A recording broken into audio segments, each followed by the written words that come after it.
여러분 안녕하십니까? 수요일 뉴스투데이 경남 보내드리겠습니다. 어제 경남의 코로나19 확진 환자는 87명을 기록해서 80명대 안팎의 확산세가 꺾이지 않고 있습니다. 특히나 변이 바이러스 감염자가 32명 나왔는데요. 그중에 78%가 전파력이 강한 델타 변이 바이러스에 감염된 것으로 확인됐습니다. 신은정 기자입니다. 경남의 변이 바이러스 감염자가 32명 또 추가됐습니다. 김해 창원 통영 유흥주점 관련 확진자와 창원 음식점, 하만 부품공장 등 집단 감염 확진자 등이 포함됐습니다. 변이 누적만 258명, 해외 입국을 제외한 지역 감염 227명 가운데 알파 변이가 183명으로 가장 많고 델타, 베타 변이가 그 뒤를 차지하고 있습니다. 하지만 신규 32명만 놓고 보면 델타 변이는 78%로 급격히 높아집니다. 전국적으로 우세종으로 자리 잡고 있는 델타형 변이가 경남에서도 위험 요소가 되고 있다는 뜻입니다. 창원, 김해 등 대도시를 중심으로 집단 발생 확인되고 있습니다. 변이 바이러스를 적극적으로 차단하기 위해 방대본과 지속 협조하고 있으며 경남의 코로나19 신규 확진자는 87명, 창원에서만 51명이 확진됐고 김해 22명, 양산 8명, 거제 2명 등입니다. 병상 가동률은 81%까지 증가해 남은 병상은 251개에 불과합니다. 경상남도는 조만간 생활치료센터를 추가로 확보하고 함안군의 거리두기 4단계 격상도 고심하고 있습니다. MBC 뉴스 신은정입니다. 주소 이전 없이 인근 학교로 전입학할 수 있는 광역 통합구역 운영이 큰 효과를 보고 있습니다. 폐교 위기 문제를 해결할 수 있는 대안이란 평가도 있는데요. 이 소식은 부정석 기자가 취재했습니다. 진주의 미천초등학교입니다. 지난해만 해도 전교생 23명으로 폐교를 걱정해야 할 정도로 작은 학교였습니다. 하지만 인근 초전동과 광역통합구역으로 지정되면서 신입생 17명을 포함해 올해 전교생이 67명으로 늘었습니다.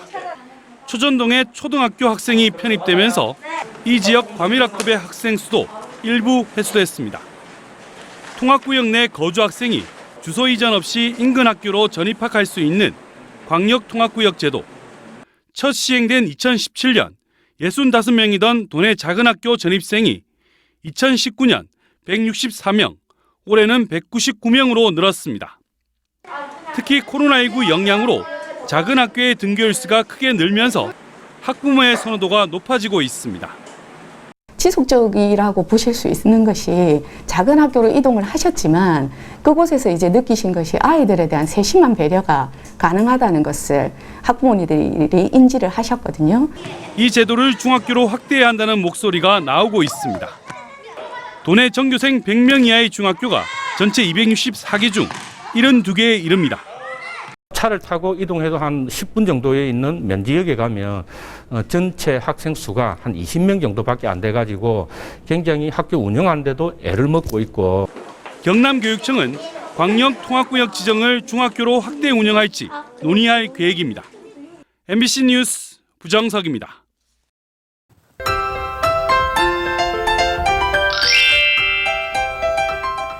오늘 일부 지역에 소나기 소식이 있지만 더위를 식혀주기엔 역부족입니다.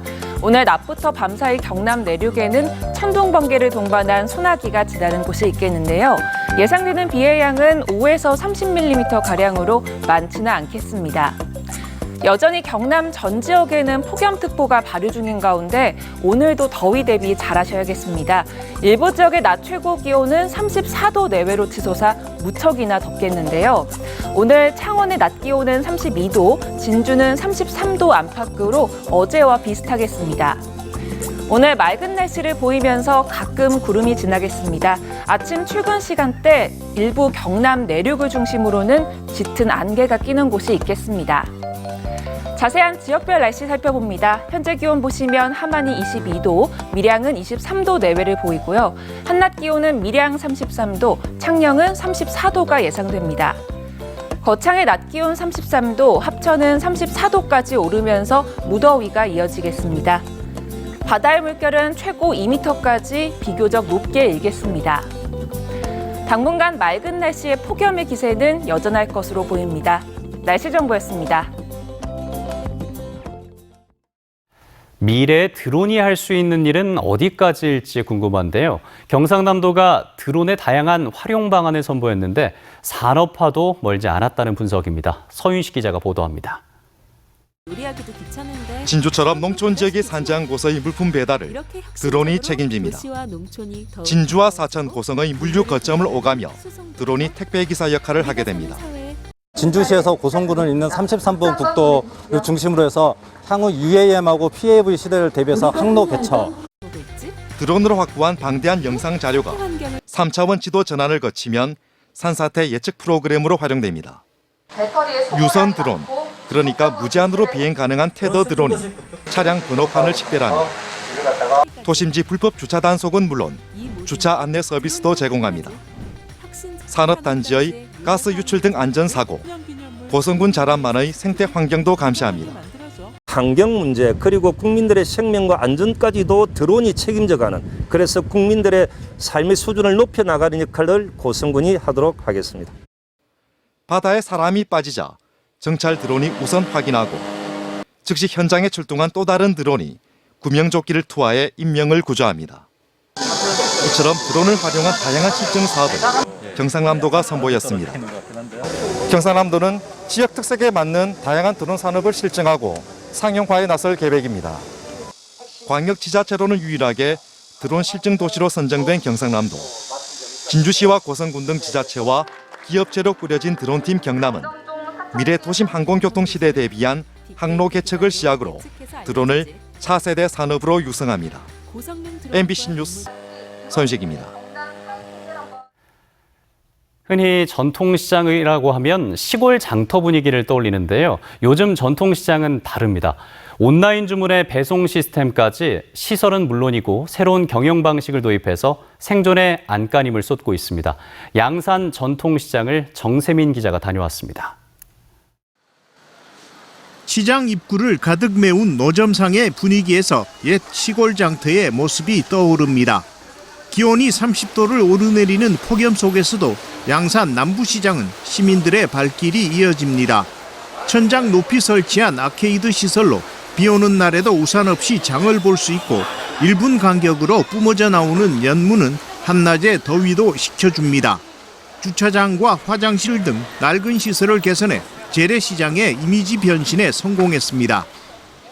환경, 여건, 그다음에 화장실, 그 더위에 피해갈 수 있는 어느 모든 부분이 다른 시장에 비해서 많이 개선되었다고 생각합니다.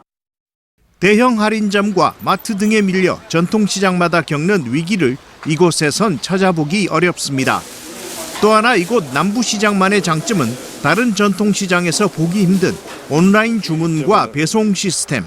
휴대전화나 컴퓨터를 통해 주문한 상품이 가정으로 신속하게 배달됩니다. 전통시장의 특징인 이제 인심이 후하고 또 전통시장만의 또 대형마트에서 없는 전통시장만의 물건들을 집에서 안전하게 배송받을 수 있다는 게 저희 남부시장만의 큰 특징이 아닌가 싶습니다. 해보니까 너무 빠르게 배송되고 신선한 제품들이 내 집에 금방 도착을 하니까 2시간 이내로 도착이 된다라고 돼 있던데 정말 2시간 안에 제 집에 그대로 식품과 야채들이 도착을 하더라고요. 지난해 도입한 온라인 배송은 코로나19로 요즘 주문이 폭주합니다. 과거에서 한 50% 이상 늘어났죠. 많이 늘어났죠. 근데 콜수를 따져보면 보통 저희가 평균적으로 하기 전에는 한 100콜에서 150콜 정도였는데 이제 250콜, 300콜까지 많이 늘어났죠. 한 50% 이상 늘어났죠. 시장 2층에는 청년 창업자를 위한 별도의 매장들을 마련해 청년들의 창업을 지원하면서 이미지 변신에도 한몫을 합니다. 기존의 장점은 최대한 살리면서 시설과 경영의 혁신을 통해 변신을 시도하는 남부시장의 사례에서 전통시장 회생 전략의 한 단면을 볼 수 있습니다. MBC 뉴스 정세민입니다. 오늘 경남 지역의 행사 소식 정리했습니다. 여름방학 대학생 행정 인턴 시책 제안 시상식이 오늘 오전 10시 30분 진주시청 기업인의 방에서 열립니다.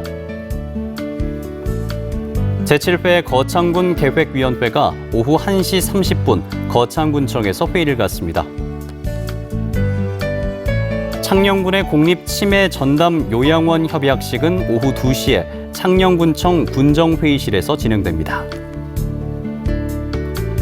사천시의 지속가능발전협의회 임시회의는 오후 2시 사천시청 중회의실에서 펼쳐지고요. 마지막으로 남해군의 청년네트워크 2기 발대식은 오늘 오후 7시에 남해군 청년학교 다랑에서 열립니다. 진주시와 국토안전관리원이 진주에 위치한 인재교육원의 경북 김천 이전에 따른 상생 방안 실행을 위한 협약을 맺었습니다. 국토안전관리원은 인재교육원을 이전하는 대신 본사가 있는 진주혁신도시에 건축물 관리지원센터를 신축하고 부설기관인 국토안전실증센터를 설립하는 등의 상생 방안을 실행하기로 했습니다.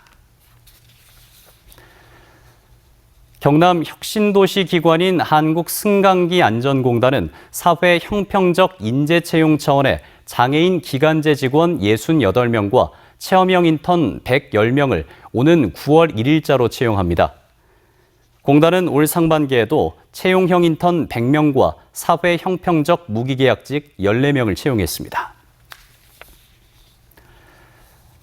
부울경 특별지방자치단체 내년 출범을 앞두고 공동준비조직인 합동추진단이 첫 공동단장 회의를 열고 사업 추진 방향을 논의했습니다.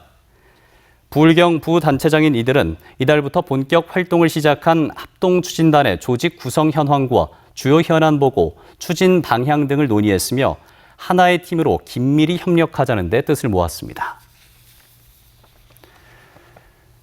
농림축산식품부가 시행하는 농촌 융복합 산업지구 조성 사업의 추진 실적 평가 결과 하동 녹차지구가 전국 최우수 지구로 선정됐습니다. 하동 녹차지구는 매출액과 방문객, 일자리 등에서 전국 9개 지구 중 최고 점수를 받아 정부의 신규 지구 선정 심사에서 경남도가 가산점을 받게 됐습니다. 사천시 송포동과 노룡동 일대 공유 수면을 매립해서 항공, 해양, 복합 레저 업체들을 유치하려던 송포 일반산업단지 조성 사업이 최근 정부의 중앙투자융자심사에서 재검토로 결정됐습니다. 심사에서는 사천 지역 내 다른 산업단지 분양률을 고려한 수요조사를 실시해 추진하란 의견이 나왔고, 사천시 의회도 전면 재검토를 촉구해 사실상 무산 수순을 밟고 있습니다. 경남 지역의 데이터 활용 기반 조성의 중심이 될 경남 빅데이터 센터가 경남연구원 1층에 문을 열었습니다. 빅데이터 상시 분석과 관련 분야 인재 양성을 위한 교육 프로그램이 운영되는 경남 빅데이터 센터는 빅데이터 기반 연구와 경제 활동에 크게 이바지할 것으로 기대됩니다. 산청군이 한방 약초 산업 육성 정책 수립을 위해서 약초 재배 통계 조사를 시행합니다. 군은 도라지와 작약, 오가피 등 모두 113개 품목의 약초 농가를 대상으로 재배 면적과 생산량, 판매액 등 기초조사를 진행하고, 수집된 자료는 정책 수립과 관련 사업 기획에 활용할 계획이라고 밝혔습니다. 직방 등 대형 부동산 플랫폼 업체들이 중개업 시장 진출을 발표하자 한국공인중개사협회 경남지부 회원들이 규탄 대회를 열었습니다. 이들은 대형 부동산 플랫폼 업체의 중개업 시장 진출은 골목상권 침탈 행위라며 중개사와 시민들을 대상으로 반대 서명운동을 전개하고 청와대, 국민청원 등 모든 수단을 동원해서 투쟁해 나갈 것이라고 밝혔습니다. STX 조선해양이 채권단 관리를 벗어나 회사명을 K조선으로 변경한 가운데 금속노조 STX 조선지회는 회사가 노동자의 총고용과 단체 협약 승계를 보장해야 한다고 주장했습니다. 노조는 최근 단체 협약 승계와 관련해서 사측의 불성실한 태도를 확인했다며 과거처럼 일방적인 노동 탄압과 노동 조건 양보 요구가 있어선 안 된다고 덧붙였습니다. 창원 지역의 상반기 신선 농산물 수출액이 770만 달러를 기록했습니다. 올해 상반기 파프리카 700만 달러를 비롯해 토마토와 고추, 국화, 단감 등 6개 농산물 770만 달러를 수출한 데 이어서 하반기에는 일본 시장에서 큰 인기를 얻고 있는 국화와 단감 수출에 힘입어 올해 1,380만 달러 수출을 달성할 것으로 기대했습니다. 1961년 입문해서 60년 넘게 한지 제작에 전념한 의령의 신현세 한지장이 국가무형문화재 한지장 보유자로 인정됐습니다. 신한지장은 무구정광 대다란이경 복원용지 개발과 조선왕조실록 복본 사업에 참여하는 등 문화재 보수와 복원용지 개발에 기여한 바 있습니다. 삼성중공업은 오세아니아 지역 선사로부터 2,236억 원 규모의 액화 천연가스 운반선 한 척을 수주했다고 밝혔습니다. 이 선박은 오는 2024년 4월까지 선주사에 인도될 예정이며 삼성중공업은 이로써 올해 모두 52척 67억 달러를 수주해 목표의 91억 달러의 74%를 채웠습니다. 전기연구원이 차세대 전력 전송 기술로 꼽히는 초고압 직류 송전 분야 전력기기를 시험 인증하는 인프라를 국내에서 처음으로 구축하기로 했습니다. 총 사업비 185억 원을 투입한 인프라가 2023년에 완공되면 초고압 직류 송전 관련 기술을 개발하고 전력기기를 만드는 기업들이 저렴하고 빠르게 시험 인증을 받을 수 있습니다.